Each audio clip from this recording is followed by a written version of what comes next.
Assalamualaikum warahmatullahi wabarakatuh dan salam sejahtera. Nama saya Nik Ainul Mardia binti Muhammad Rafi'i, nombor matriks T2025116562. Di dalam video ini, saya akan membincangkan teori kawalan sosial terhadap tingkah laku menyimpang. Secara umumnya, tingkah laku menyimpang merujuk kepada perbuatan yang melanggar norma, nilai dan peraturan yang diterima dalam sesebuah masyarakat. Menariknya, teori kawalan sosial tidak menumpukan kepada persoalan mengapa manusia melakukan penyimpangan, sebaliknya menyoal mengapa manusia mematuhi peraturan masyarakat. Teori kawalan sosial berakar daripada pemikiran klasik yang dipelopori oleh Beccaria.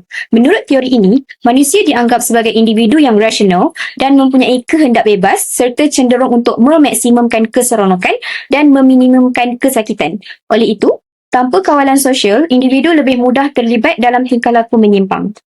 Ahli teori kawalan sosial berpendapat bahawa manusia secara semula jadi mempunyai kecenderungan antisosial. Maka, penyimpangan dianggap sebagai sesuatu yang normal dan kawalan sosial berfungsi untuk mengekang kecenderungan tersebut.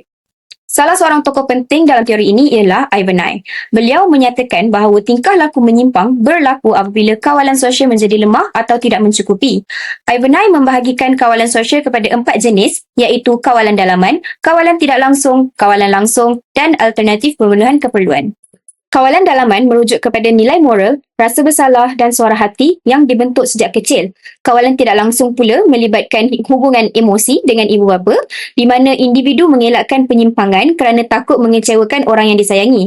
Kawalan langsung pula merangkumi hukuman dan tindakan undang-undang, manakala alternatif pemenuhan keperluan merujuk kepada peluang yang sah seperti pendidikan dan pekerjaan. Selain itu, Travis Hershey melalui teori ikatan sosial menekankan bahawa individu tidak melakukan penyimpangan kerana mempunyai ikatan sosial yang kuat.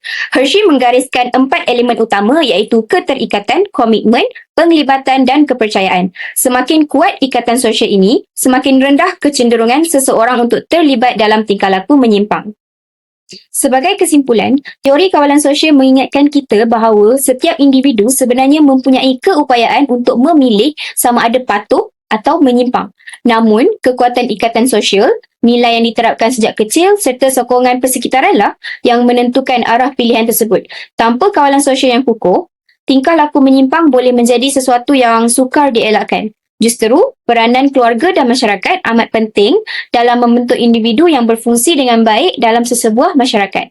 Sekian itu sahaja daripada saya. Terima kasih.